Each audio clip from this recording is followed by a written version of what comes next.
Cadena Radio Universidad de Puerto Rico presenta Hilando Fino desde las Ciencias Sociales. Un programa de análisis profundo sobre temas contemporáneos de interés nacional e internacional a cargo de profesores e investigadores universitarios.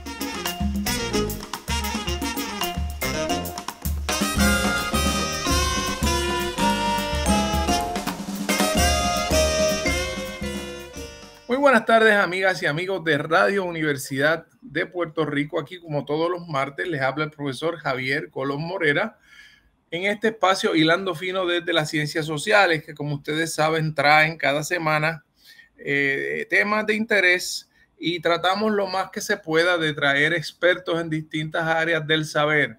Hoy tenemos el gran placer de tener con nosotros un recurso muy valioso de la llamada diáspora boricua en Nueva York, que trabaja en el Centro de Estudios Graduados de la Universidad de CUNY, de la Universidad de Nueva York, que es el doctor Ismael García Colón. Ismael, buenas tardes. Buenas tardes, muchísimas gracias por la invitación. Ismael es antropólogo político y acaba de producir un libro muy importante que fue objeto de unas actividades que se llevaron a cabo en la Universidad de Puerto Rico este semestre, y así fue que empezamos a conversar de que estuviera con nosotros, las agendas muy cargadas de él, las agendas muy cargadas mías, pero finalmente se nos ha dado esta oportunidad de conversar sobre un libro muy importante que acaba de producir el colega, que se titula Colonial Migrants at the Heart of Empire, Puerto Rican Workers on U.S. Farms.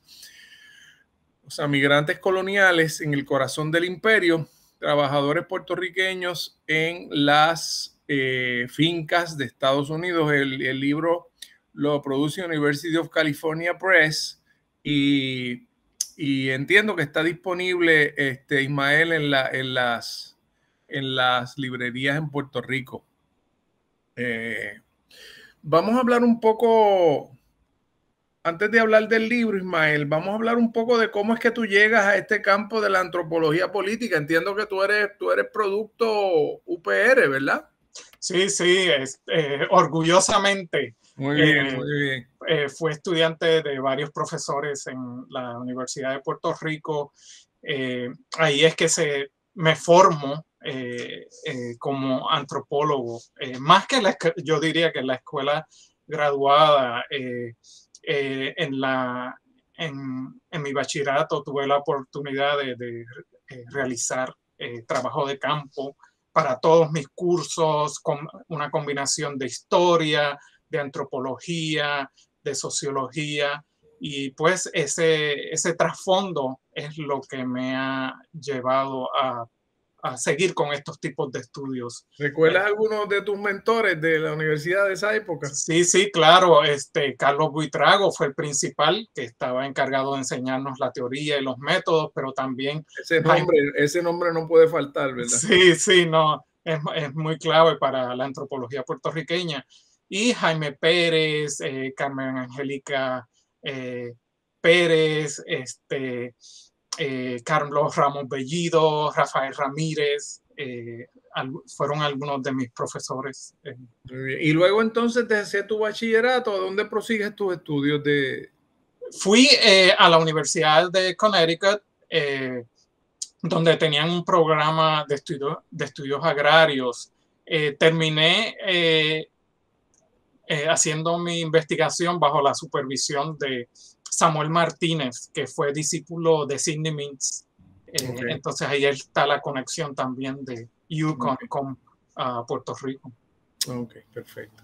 Y entonces, ¿qué tú dirías que te lleva a la antropología política en sí? O sea, ¿qué te motiva a ese campo de estudio?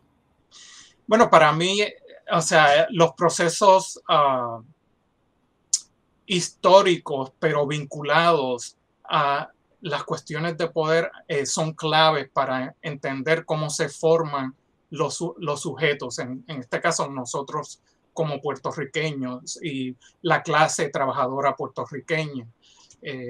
y esto sigue pues la línea de antropólogos como Eric Wolf y Sidney Mintz, que empezaron a hacer sus trabajos en Puerto Rico. Para mí es bien importante entender las relaciones de poder y cómo están las relaciones de poder en las que encajamos, en las que vivimos nuestras vidas ahora, son el producto, ¿no?, de procesos históricos en el caso de Puerto Rico y en los Estados Unidos. Hay una historia, ¿verdad? Una historia de una migración masiva de puertorriqueños para trabajar en estas fincas agrícolas, y esto es un elemento central de lo que va a constituir hoy una migración que excede por mucho la población de Puerto Rico. Yo tuve una oportunidad hace algunos años de entrevistar al congresista José Serrano de Nueva York. Interesantemente, porque estábamos hablando de otros temas, el tema de Cuba, y él decía que a él le molestaba mucho los impedimentos que ponía el gobierno de Estados Unidos para la reunificación familiar, porque él había sido, en cierto sentido, había experimentado en primera mano los esfuerzos que hizo el gobierno de Puerto Rico para trasladar poblaciones grandes hacia Estados Unidos, y que él entendía perfectamente cómo se podía fracturar, en cierto modo, una sociedad con políticas, en este caso con políticas gubernamentales, y él era muy... que él recordaba los megáfonos diciendo, mira, vayan a tal oficina que están reclutando empleados, etcétera. Y que esa experiencia, pues él cuando la extrapoló a la situación de Cuba y a los impedimentos para que las familias pudieran reunificarse, pues le pareció que era un tema importante, ¿verdad? Y es un tema que todavía sigue siendo un tema muy actual, ¿verdad, Ismael? Siguen habiendo controversias que tienen que ver con trabajadores agrícolas de Puerto Rico. Sí. Bueno, el libro en sí no se concentra en toda esta experiencia de los puertorriqueños en el trabajo agrícola. Y mucha gente pues piensa que esto quedó en el pasado, ¿no? Pero hasta recientemente los últimos casos que hemos escuchado es del 2018, donde empleadores, dueños de fincas en los Estados Unidos, por ejemplo, han rechazado contratar puertorriqueños o han despedido puertorriqueños para contratar lo que se le llama guest workers o trabajadores por invitación, que son trabajadores que se le da la visa H2A, que inclusive están llegando los mexicanos ahora a Guánica, trabajadores mexicanos con estas visas.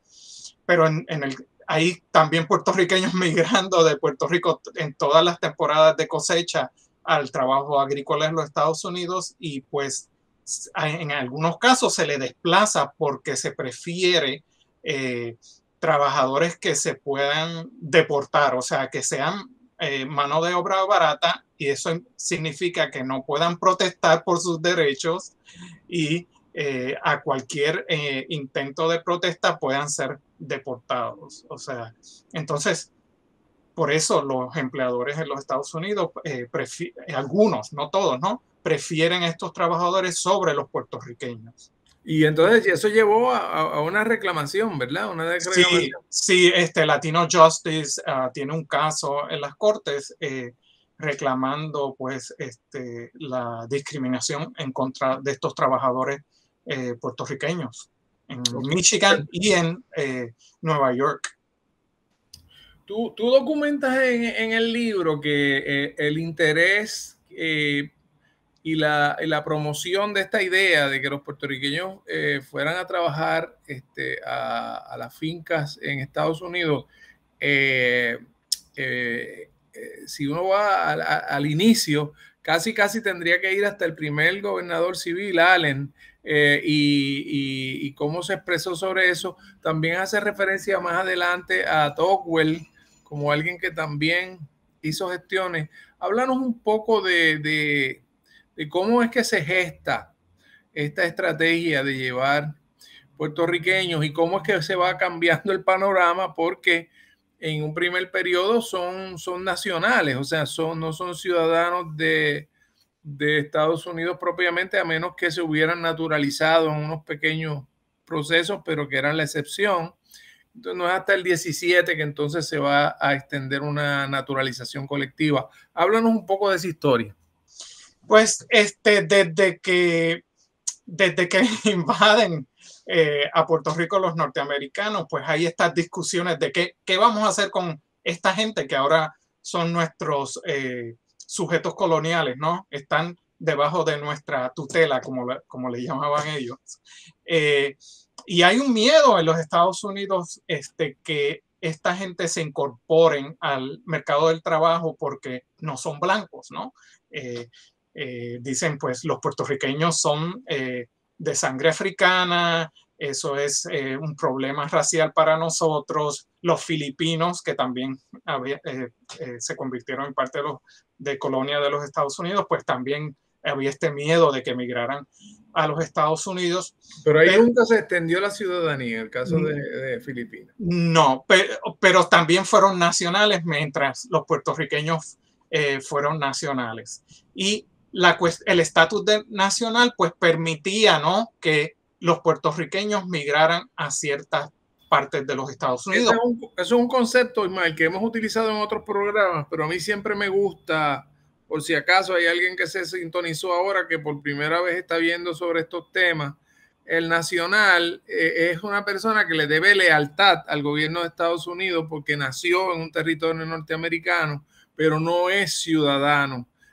Y en el caso de González, que es el caso de 1904, 5, se decide que esos nacionales, que somos los puertorriqueños, tenemos el derecho a entrar a Estados Unidos por ser nacionales, no por ser ciudadanos, sino por ser súbditos del gobierno americano.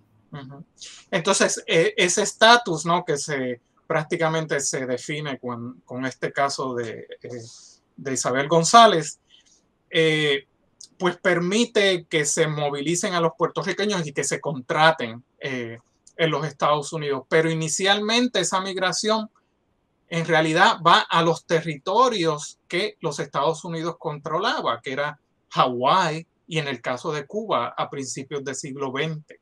La mayoría de los puertorriqueños no migraban en esa época a Nueva York, migraban a Cuba y muchos fueron llevados a Hawái. Y en el caso de Hawái es porque las leyes de inmigración impedían que pues se llevaran a Hawái obreros de otras partes del mundo como de China, ¿no? Lo que le llamaron el Chinese Exclusionary Act, la ley de exclusión de los chinos, the Foreign Act, la ley Foreign, que regulaba e impedía el contrato de obreros fuera de Estados Unidos. Entonces, al haber esas restricciones que aplicaban también a Hawái, pues los azucareros de Hawái empezaron a buscar de dónde conseguían mano de obra que ellos llamaran barata, ¿no? También los japoneses que ya estaban en las islas, pues tenían un monopolio, ¿no? Los trabajadores controlaban básicamente los salarios, y para romper ese monopolio, entonces los azucareros traen a los puertorriqueños y a otros grupos, ¿no?, de trabajadores. A la misma vez, cuando llegan los norteamericanos a Puerto Rico, empieza a hablarse de pues, la sobrepoblación. En tiempos de España era que no había bastante población y había que traer gente para trabajar en las plantaciones.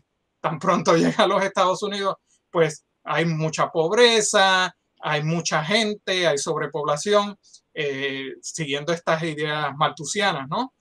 Y se empieza entonces a promover la migración, y uno de las personas que empieza a promover es el gobernador Charles Allen, que, como bien dijiste, fue el primer gobernador civil de Puerto Rico.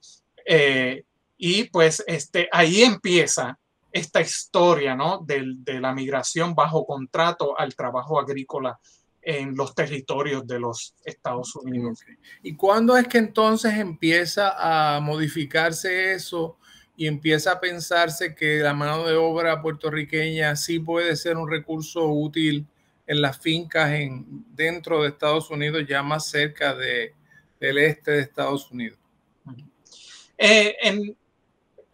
También tenemos que hablar un poquito antes, ¿no? Porque cuando se le concede la ciudadanía a los puertorriqueños, pues los funcionarios del gobierno federal con el gobierno de Puerto Rico, pues inmediatamente empiezan a promover la migración bajo contrato de trabajadores.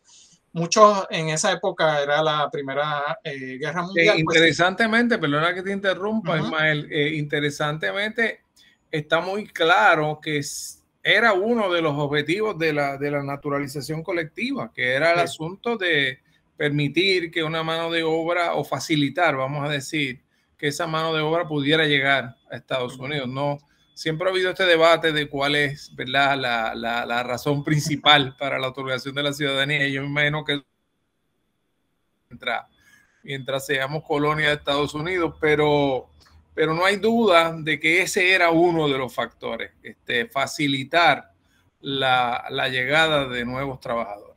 Sí, entonces ahí se siguen llevando a la Hawái, pero algunos los contratan en Arizona.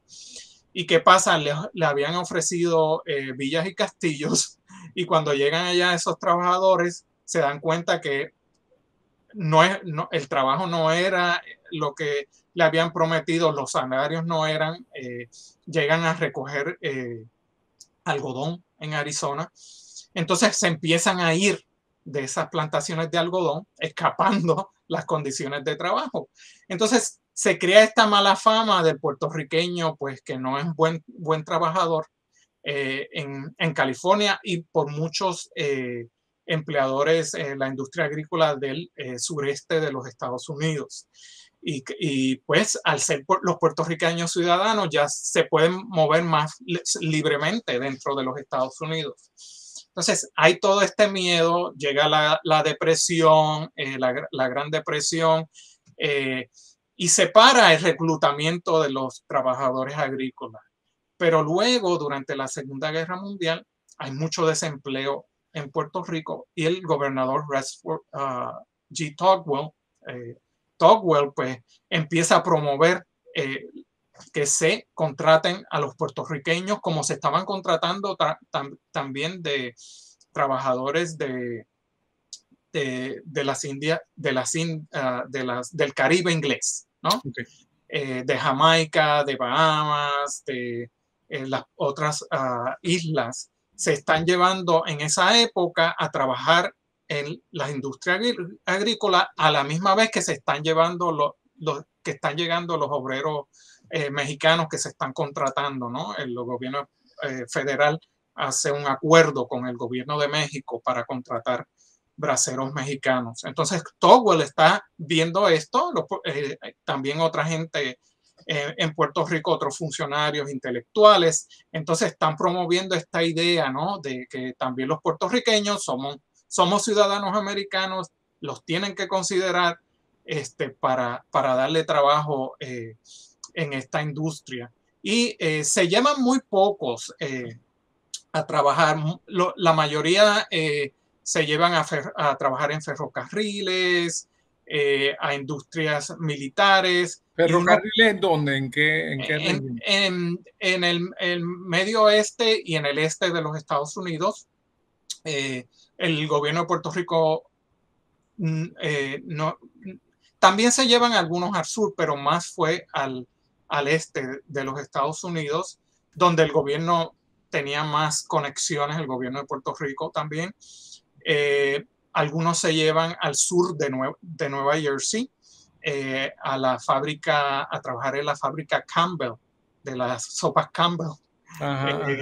Entonces, esos son los primeros que empiezan a trabajar en esa época en la industria agrícola. En cierto sentido, Ismael, esto va a ser clave, ¿verdad?, para la masificación luego de la la migración, ¿verdad? Pues eso Sí. que los sociólogos llaman el efecto magneto, unas migraciones empiezan a atraer a otras, mira, así conseguí Sí. trabajo, vente acá, te quedas en casa en lo que consigues vivienda, y vamos entonces, y de hecho yo no sé si tú has podido corroborar este tipo de cosas, pero cuando yo estaba en Estados Unidos me llamaba mucho la atención que se hacía referencia a que había regiones que de alguna forma la gente asociaba con regiones o con pueblos de Puerto Rico en términos de que había una cierta familiaridad. No sé si tú pudiste corroborar algo de eso en los patrones migratorios o si eso es más bien anecdótico, ¿verdad? No, no es anecdótico, tiene mucha fuerza en lo que realmente ocurrió. Estos que se llevan a esa área de Nueva Jersey, después se termina la guerra mundial, los primeros llegaban, ¿no?, durante la guerra a través del gobierno federal, pero entonces reclutadores privados empiezan a llevar a esta misma región del sur de New Jersey trabajadores agrícolas. Y hay muchos problemas otra vez, los mismos Estamos hablando problemas. de más, ¿para qué fecha? 45-46. Ok. Y hay muchos problemas. Hay problemas también en Chicago con algunos que se llevan a trabajar en fábricas en Chicago. Y bajo Piñero, el gobernador Piñero, pues se dan estos problemas y él envía a Fernando Sierra Verdecía, el secretario del Trabajo. Inicialmente era a Manuel Pérez, que se oponía a la migración, y después viene a ser, se convierte en Fernando Sierra Verdecía en el secretario del Trabajo, y Fernando Sierra Verdecía entonces va a visitar el sur de New Jersey, Chicago, para investigar la situación de los trabajadores agrícolas. Tú me decías antes del programa que Piñero en ese sentido se subestima un poco, que sí tuvo una función importante en promover estos procesos de migración. Sí, y en otras políticas que no le prestamos atención. O sea, el gobierno de él es clave, pero siempre está él a la sombra de Muñoz, ¿no? Del bate. Sí, sí. Entonces, pues una de las primeras leyes que se pasa es la ley para regular el trabajo agrícola.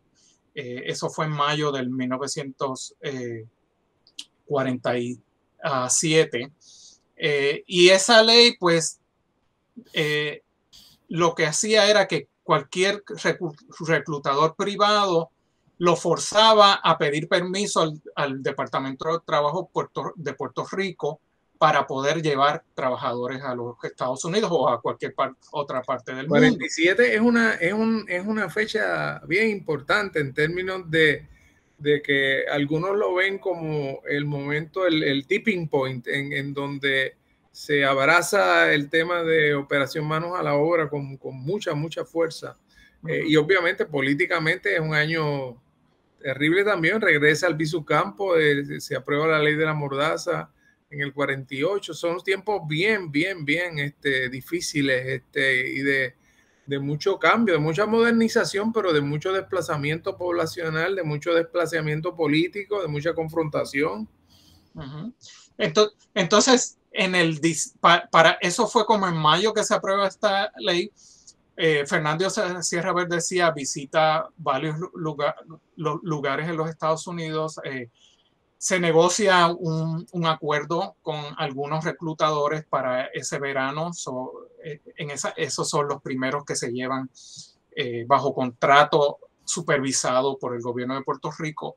Y ya para diciembre se pasa otra ley, que es la ley que crea el negociado de empleo y emigración del gobierno de Puerto Rico bajo el Departamento del Trabajo. Entonces ese negociado va a ser clave porque es el que va a organizar toda esta migración. O sea que en este momento hay un consenso entre los que hacen política pública en Puerto Rico dentro de este proyecto de modernización y los intereses y los proyectos de el sector capitalista agrícola norteamericano que necesita esta mano de obra. O sea, se junta el hambre y las ganas de comer en términos de... Y por eso entonces explota como explota. Y bajo Piñero hubieron reuniones de un grupo especial de trabajo para buscar dónde se podían enviar a los puertorriqueños para resolver el problema de desempleo y sobrepoblación. Se había estudiado lugares en Surinam, Brasil, Venezuela, pero había ese miedo de que estamos mandando a ciudadanos puertorriqueños y que ciudadanos americanos, ¿no? a vivir en Latinoamérica, aunque Latinoamérica se veía como más atractivo por la cultura de los puertorriqueños, pero entonces habían estas incertidumbres y al haber esta demanda en los Estados Unidos, entonces que se decide, pues vamos a promover y a facilitar esta migración. ¿Eso coincide con algún tipo de boom económico del sector granjero en Estados Unidos? Lo que pasa es que se están dando también varios procesos, porque después de la guerra, muchos de los trabajadores agrícolas en los Estados Unidos, cuando regresan, no regresan a trabajar en el campo, empiezan a trabajar en las fábricas. Entonces se da un boom en las industrias manufactureras que se cubre, ¿no? Con esta mano de obra. Entonces se necesita otra mano de obra para el trabajo agrícola. Como el trabajo agrícola es una mano de obra temporaria que se necesita tenerla disponible, rápidamente y deshacerse de ella, ¿no? Cuando ya se pasa la cosecha, pues no era, era más práctico traerlos de otros lugares. Y pues en ese sentido México, las islas de habla inglesa y Puerto Rico se convierten en claves para la industria agrícola de los Estados Unidos.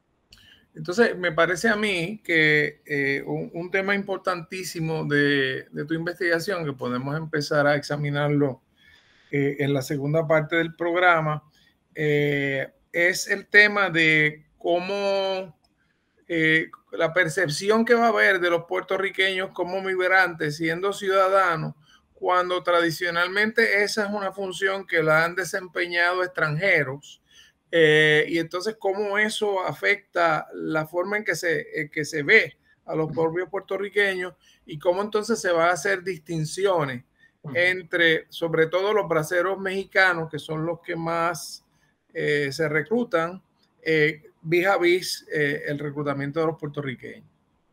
Sí. Pues hay una relación, ¿no? Porque cuando los prefieren, a veces los prefieren a los puertorriqueños y en otras ocasiones los rechazan completamente. Y esto pues tiene que ver con las dinámicas en el gobierno federal, el nativismo en los Estados Unidos, ¿no? En ciertas épocas, durante ciertas décadas en los Estados Unidos, cuando hay que advertir, ¿verdad? Perdóname que te interrumpa, hay que advertir que este es un momento en donde la llegada masiva de puertorriqueños a Estados Unidos no se va a recibir con brazos abiertos por las distintas localidades, ¿verdad? Aquí estamos ya cerca del periodo donde se va a crear el llamado problema puertorriqueño, el tema de dónde ha salido toda esta gente y qué tipo de recursos le van a quitar al gobierno. O sea, un poco, no sé si tú ves el paralelismo directo, pero tiene un cierto paralelismo con el trumpismo y el tipo de reacción al extranjero, ¿no? Sí, es este miedo de que nos están invadiendo. Sí. Pero eso lo vas a tener que discutir en la segunda parte porque se han agotado los minutos de esta primera parte. Así que dentro de muy poco regresamos, amigas y amigos de Radio Universidad, a Hilando Fino desde las Ciencias Sociales, conversando hoy con el doctor Ismael García Colón. Regresamos.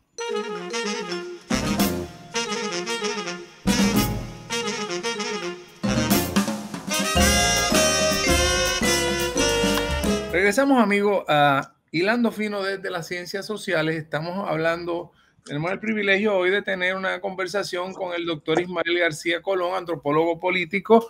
Enseña en la universidad, en el programa graduado de la Universidad de City University of New York, y acaba de sacar un libro que ha sido muy bien recibido por la crítica intelectual, Colonial Migrants at the Heart of Empire, Puerto Rican Workers on U.S. Farms.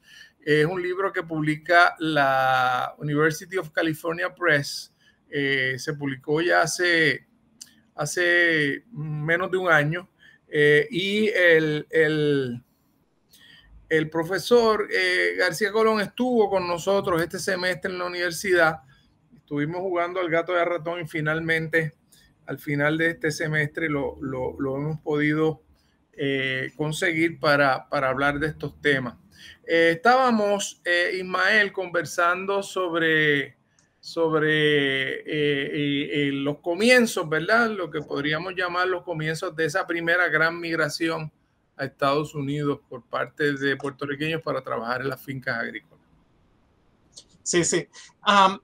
Déjame decirte que el libro recibió el premio Fran Bonilla del 2020, que me fue otorgado por la Asociación de Estudios Puertorriqueños. Excelente. Entonces ha sido un reconocimiento que me da mucho ánimo para seguir investigando estos temas. Pues, después de que uno produce un libro, a veces uno se queda con esta idea de, bueno, esto lo leerá alguien, esto a alguien le importará. Y en el caso tuyo, pues ha tenido una gran validación, ¿verdad? Y ha sido muy bueno que los estudiantes de la Universidad de Puerto Rico este semestre hayan tenido la oportunidad de conversar contigo sobre estos temas. Sí, como yo soy antropólogo que hago trabajo histórico, pues en realidad el libro es una historia del presente, ¿no? Y para entender este presente de Puerto Rico y de la migración de los puertorriqueños a los Estados Unidos, tenemos que ir a mediados del siglo XX, aunque esto suena algo repetitivo, ¿no? Que lo escuchamos mucho, ¿no? Que estos años son claves, sí son claves para la migración, ¿no? Y durante del 48 al 52 es que esta migración se codifica, ¿no? Surgen las leyes, surgen los primeros programas que masifican la migración de los puertorriqueños. Y estábamos hablando al final del segmento de un auge del nativismo que se experimentó en ese periodo, que decíamos que tiene algunos paralelos con el auge del nativismo que se experimenta hoy en sectores del llamado trumpismo en Estados Unidos. Así que esos paralelismos siguen estando ahí. En realidad, el nativismo en los Estados Unidos es parte de la historia de los Estados Unidos desde su fundación, claro. Inclusive antes, desde cuando eran colonias de Inglaterra. Que aparece con más virulencia en ciertos periodos. Sí, pero, por ejemplo, con la migración de los braceros mexicanos, pues en los años 50 resurge este nativismo. Hay muchas discusiones, ¿no? De que esta gente está llegando acá, nos están invadiendo, y pues para muchos agricultores, pues ellos necesitan la mano de obra, pero para los trabajadores blancos en los Estados Unidos, pues ven estas migraciones como una invasión que le está quitando trabajos a ellos, pero en realidad son trabajos que no quieren realizar. Y esto estaba pasando en esa época, en los años 50, y lo mismo está pasando ahora. En el año 47, cuando el gobierno de Puerto Rico hace todos estos esfuerzos para crear el programa de trabajadores agrícolas, sí, el Congreso había parado el programa de braceros mexicanos porque se había acabado la guerra y habían estos sentimientos antimigrantes. Se renueva el programa de braceros mexicanos, pero el gobierno de Puerto Rico tomó ventaja de eso. Claro, muchos empleadores en los Estados Unidos, especialmente en el este de los Estados Unidos, preferían a los trabajadores de las islas inglesas, otra vez por lo mismo de los años 20, porque se podían deportar y explícitamente, por ejemplo, en el área del tabaco en Connecticut, donde van a migrar muchos puertorriqueños, el director del Shea Tobacco Association, que era una asociación de agricultores del tabaco en el Valle del Tabaco de Connecticut, del director de esta organización, pues lo decía así explícitamente: no queremos los puertorriqueños, preferimos los jamaiquinos y los de las otras islas, porque no, si nos hacen un revolú acá, como decimos los puertorriqueños, si nos crean problemas, los podemos deportar. Pero el gobierno federal, como era el que otorgaba las visas que permitían a estos trabajadores, insistía que se usaran a los trabajadores puertorriqueños. ¿Y por qué insistía el gobierno federal? Porque el gobierno de Puerto Rico, junto inicialmente a la Oficina de Territorios, pero luego que Puerto Rico deja de ser parte de la Oficina de Territorios, el gobierno de Puerto Rico y esta oficina están haciendo todo el cabildeo, ¿no? en Washington, D.C. para que se recluten trabajadores puertorriqueños. En el 49 ya había un acuerdo en que los puertorriqueños se iban a considerar como trabajadores domésticos. Antes de eso no eran, a pesar de ser ciudadanos americanos, no eran considerados como trabajadores domésticos. Y esto lo que implica es que antes de darle visas a trabajadores de invitación fuera de los Estados Unidos, primero hay que ofrecérselos a los trabajadores domésticos.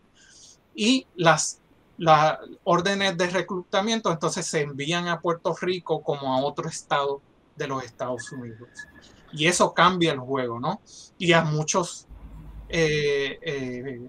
agricultores no les gusta eso, porque ellos no quieren gente con derechos trabajando para ellos. Y en ese proceso, Ismael, también se produce una cierta presión también sobre el gobierno del Estado Libre Asociado para que asuma una cierta responsabilidad sobre estos migrantes, ¿verdad? Porque de pronto, pues toda la narrativa oficial es que Puerto Rico se está modernizando rápidamente porque se está atacando el problema de la sobrepoblación, y uno de los temas es que se está logrando que parte de ese llamado excedente se vaya a Estados Unidos, pero entonces tú no tienes ninguna responsabilidad ahí con esa población que tú has promovido que salga. Hay una carta del 1952, si no me equivoco, es hacia el gobierno de Puerto Rico, es de el fiscal general del estado de Pensilvania. Se está quejando de que los trabajadores puertorriqueños luego de la cosecha se quedan en las comunidades, y él quiere que el gobierno de Puerto Rico los regrese a las islas. Pero a la misma vez el gobierno de Puerto Rico está construyendo en esa época una infraestructura de migración en los Estados Unidos, con oficinas a través de todo el noreste y el medio oeste de los Estados Unidos, con oficinas en Cleveland, en Chicago, claro, en Nueva York, pero también en Hartford, en Camden, New Jersey, en Filadelfia. Y estas oficinas pues sirven para que se queden los puertorriqueños, porque se les busca trabajo locales en las comunidades, se les ayuda a recibir beneficios de vivienda y en un sinnúmero de ayudas. O sea que va a haber un cierto choque de políticas públicas aquí. Sí, sí. Los gobiernos estatales, bueno, ya hiciste tu trabajo, regresa ya al campo donde viniste, y el gobierno de Puerto Rico, no tan fácil. Nosotros son ciudadanos pues, americanos, no los puede regresar, le está diciendo constantemente, pero entonces también el gobierno de Puerto Rico en sus narrativas hacia los empleadores, pues está diciendo que mira, después de la cosecha ellos se pueden regresar a trabajar en Puerto Rico en la cosecha de la caña. Y tratan de pues, justificar de que sí, que ellos están llegando allá temporariamente, pero se van a regresar, cosa que no es como se está dando, ¿no? Sí, algunos regresan quizás 1, 2, 3 años, pero muchos se quedan y se van moviendo de la industria agrícola entonces a fábricas. Háblame un poco, Ismael, de esa relación entre los braceros mexicanos y de otros países con los migrantes puertorriqueños. ¿Cómo se da esa relación? ¿Cuán mediada está por problemas culturales o de percepción de un lado y del otro? Quizás la percepción de algunos de estos braceros de que estos son unos privilegiados que tienen esta cosa que se llama la ciudadanía y pueden ir y venir. ¿Qué tú sacas de esa? Bueno, en ese momento, pues el gobierno de Puerto Rico estaba compitiendo más con los gobiernos de las islas del Caribe inglés, Okay. Que el gobierno mexicano. El gobierno de Puerto Rico estaba viendo a estos programas, ¿no? Inclusive le dan trabajo a gente que trabajó en estos programas de trabajadores braceros mexicanos y braceros de las islas del Caribe inglés para que se integren al Buró de Empleo y Migración y Emigración. Y el contrato del gobierno de Puerto Rico para hacer el contrato del trabajo agrícola están viendo a los contratos de estos dos programas. Y pues en ese sentido estaban compitiendo más con las islas del Caribe inglés. En algunos momentos el representante de estos obreros de las islas del Caribe se está quejando, ¿no? De que los puertorriqueños están desplazando. Están copando. Pero a la misma vez el gobierno de Puerto Rico está insistiendo, ¿no? Que ustedes no le pueden dar trabajo a estos obreros porque nosotros, los puertorriqueños, tienen preferencia. Yo creo que no se subestima lo masivo que fue esta operación, ¿verdad? Edgardo Meléndez, por ejemplo, en su libro documenta cómo la ampliación del aeropuerto tuvo mucho que ver con tener las facilidades para transportar a estos migrantes y cómo por momentos se usaron aviones muy inseguros que causaron la muerte de algunos de esos viajes, ¿verdad? Sí, hubo muchos accidentes donde murieron trabajadores agrícolas. Los aviones habían sido aviones militares de carga que los habían supuestamente adaptado para pasajeros. Y yo no me imagino cómo la gente se montaba en esos aviones en esa época donde tenían que viajar más horas de lo que uno viaja ahora, ¿no? Eso sería una experiencia terrible.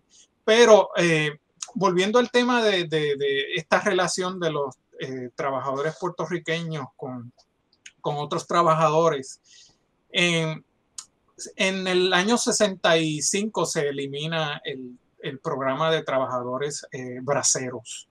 Y eso pues le da más ímpetu al programa del gobierno de Puerto Rico. Inclusive en esa época se estaban contratando a más de 20,000 trabajadores a través del gobierno de Puerto Rico, quizás más del doble viajaban sin contratos todos los años. Y pues en esa época también se empiezan a organizar el movimiento obrero e iglesias empiezan a organizar a los trabajadores agrícolas, especialmente en en el área de Connecticut y New Jersey.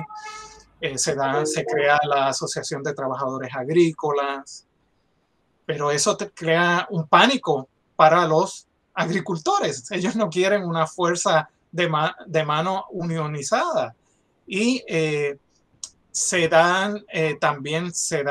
gobierno de Puerto Rico se da cuenta que en la industria de la recogida de manzanas no hay casi puertorriqueños, que lo que hay es los obreros de las islas del Caribe inglés, y tratan de cabildear para llevar a los obreros a esa industria de recogido de manzanas. Y pues los agricultores de las manzanas argumentaban que los puertorriqueños no sabían recoger manzanas, y pues se les trata se les da los peores trabajos para que se vayan prácticamente, se desanimen, y para decir, mira, estos son un problema. Nosotros ellos decían, algunos agricultores decían, nosotros preferimos los jamaiquinos porque son altos y pueden recoger más manzanas que los obreros puertorriqueños, que son más pequeños. Pero también en esas épocas, cuando no querían los puertorriqueños en los vegetales, porque decían, los de las manzanas decían, los puertorriqueños son mejores para los vegetales, cuando los agricultores de vegetales no querían a los puertorriqueños, decían, nosotros preferimos los mexicanos porque son más pequeños. Entonces, era una mezcla de justificación racial, ¿no? Para rechazar una obra de mano de trabajo que es ciudadana con derecho, que puede ser unionizada. ¿Cuándo es que se produce entonces el PIC? ¿Cuándo es que se produce la llegada realmente masiva de puertorriqueños al trabajo agrícola? En los años 60, a finales de los años 60, hay estimados que cada año migraban alrededor de 60,000 trabajadores, pero lo más que viajaron bajo contrato eran 27,000. A ver si entiendo esto bien, porque la gran migración, ¿verdad? Se habla que fue de los 40 a los 50, ¿verdad? Pero tú me estás diciendo que no coincidió necesariamente con el pico de la migración laboral hacia la finca. Estoy entendiendo bien, ¿verdad? Sí, a finales de los 50 se estimaba que alrededor de 30,000 viajaban al trabajo agrícola.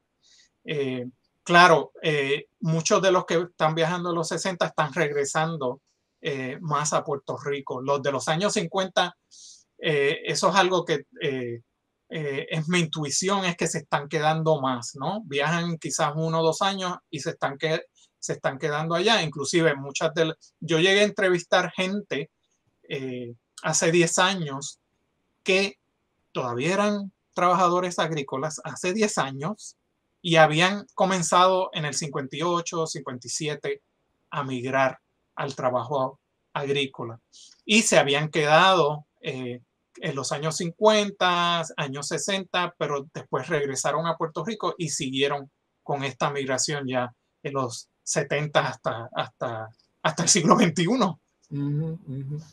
En esas entrevistas que tú haces con estos migrantes agrícolas, ¿cuáles son algunos de los temas dominantes que surgen de esas entrevistas? ¿Qué es lo que ellos comunican de esa experiencia? En el libro hay un capítulo sobre el campamento. El campamento era donde ellos principalmente experimentaban que era los Estados Unidos. Okay. Ellos veían a los Estados Unidos a través del campamento. Sí, esa es su primera socialización en este nuevo país. Entonces, yo siempre les preguntaba de cómo se sentían cuando llegaban y me decían, bueno, al principio algunos me deprimía, me sentía mal, no estaba con mi familia, dejé a mi novia, por ejemplo, en el caso de uno, dejé a mi novia en Puerto Rico y estoy aquí solo, no conozco a nadie. y me sentía como en una prisión. Y esto es algo que los repiten muchos, o sea, veían el campamento como estar en una prisión. En los recortes de periódicos aparece esto, ¿no? Esta imagen del campamento como una prisión. Y es porque se socializan ellos en este lugar de trabajo donde tienen que trabajar a veces hasta 12 horas al día, hasta 7 días a la semana, ¿no? Quizás descansan en la tarde del domingo, pero trabajan también los domingos. Entonces, para ellos, ¿no? Era como ir a lo que llaman a un campamento militar, ¿no? Casi, una prisión. Y ellos no tenían en realidad una conciencia clara de que esas iban a ser las condiciones cuando decidieron embarcarse. Muchos no, porque los hacían firmar los contratos que eran bilingües, pero, o sea, con las letrecitas pequeñas, muchos no sabían leer y escribir, ¿no? Y sabían firmar, pero eso no significa que supieran escribir. Entonces, cuando llegaban, ahí era que era el problema, que no era lo que creían que iban a recibir como paga. Entonces, el gobierno de Puerto Rico tenía que intervenir y se formaban muchos problemas. También muchos agricultores no eran honestos y siempre hay estos casos de que reclamando salarios. O sea, es un problema constante de reclamación de salarios. O sea, que no es que los trabajadores eran nada más problemáticos. Era que también los empleadores, muchos querían salirse con las suyas, a pesar de que los llevaban con contratos. Imagínate, los que no llevaban con contratos inclusive generaban más problemas para el gobierno de Puerto Rico porque tenía que intervenir el gobierno de Puerto Rico a resolver. En general, ¿cuán efectivo tú evalúas la gestión del gobierno de Puerto Rico en su abogacía de los intereses de los migrantes agrícolas? Yo creo que el gobierno de Puerto Rico se convirtió en un reclutador de trabajadores, como aquellos que estaba reemplazando, ¿no? Los reclutadores privados. Y eso lo llevó a tener conflictos de intereses porque quería que este programa siguiera. Muchos de los funcionarios pues defendían a los agricultores y no a los trabajadores. Inclusive hay casos donde otros trabajadores lo que hacían era hostigar a otros trabajadores y el empleador del gobierno de Puerto Rico no hacía nada, básicamente trataba como el problema, ¿no? A la persona que estaba siendo hostigada. ¿Cuándo es que se empieza a reducir entonces dramáticamente la presencia de migrantes puertorriqueños en la agricultura en Estados Unidos? Tiene que ver con la transición en el 68, ¿no? Que gana el gobierno de Ferré. Tiene que ver mucho en eso, ¿no? Porque ¿en qué sentido?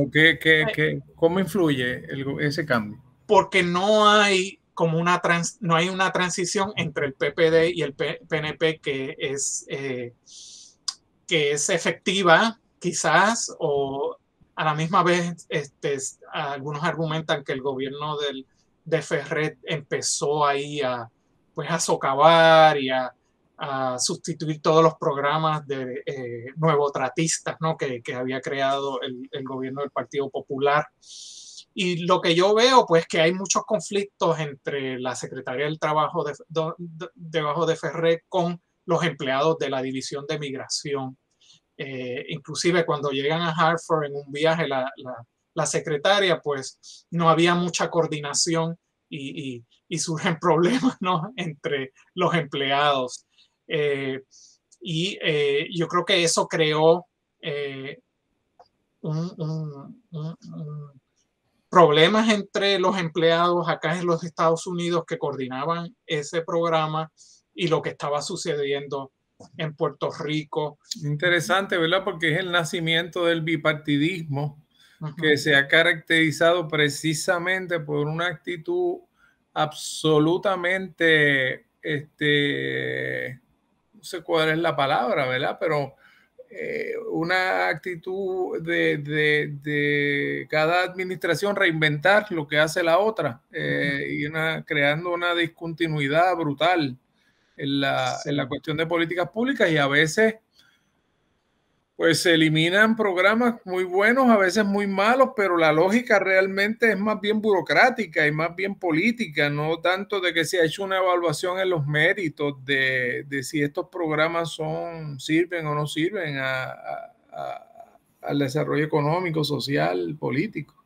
Entonces, se da, tú ves en una gráfica que yo tengo en el libro que hay una caída en el reclutamiento de trabajadores agrícolas con la administración Ferré. Y pues claro, también la filosofía de esa administración no es una filosofía de intervención en la economía. Y pues es que por eso yo digo que ahí es que se empieza a desmantelar el Estado benefactor en Puerto Rico. Hay gente que me dice, no, pero eso es achacárselo a una administración del gobierno de Puerto Rico, pero yo creo que en este sentido de este programa de inmigración ocurre. Es interesante porque eso nos llevaría a otro programa, ¿verdad? Porque siempre se ha creado por ahí el mito / realidad de que hubo programas como el bono de Navidad que se crearon bajo la administración Ferré, etcétera. O sea que hubo, por otro lado, algunas iniciativas que no necesariamente caminaban en la dirección de lo que hoy denominaríamos el neoliberalismo, ¿verdad? Pero lamentablemente, distinguido amigo, se nos está acabando el tiempo. Me parece que es una investigación fascinante. Ismael, yo disfruté mucho leyendo el libro. Creo que es una aportación muy importante y espero que esta no sea la primera vez que estés la última vez que estés con nosotros aquí en Hilando Fino conversando de estos temas. Así que te felicito por el libro. Gracias por la invitación. Sí, podemos seguir hablando de estos temas sobre la migración puertorriqueña, la situación de los puertorriqueños en los Estados Unidos. Mi primer libro es sobre las parcelas en Puerto Rico, ¿no? Y en este periodo también que estudié. Bueno, pues tenemos tela para cortar. Muchas gracias, claro, Ismael, y entonces será hasta la próxima semana, estimados radio audiencia de Radio Universidad. Será hasta la próxima semana en Hilando Fino. Muy buenas tardes. Cadena Radio Universidad de Puerto Rico presentó Hilando Fino desde las Ciencias Sociales.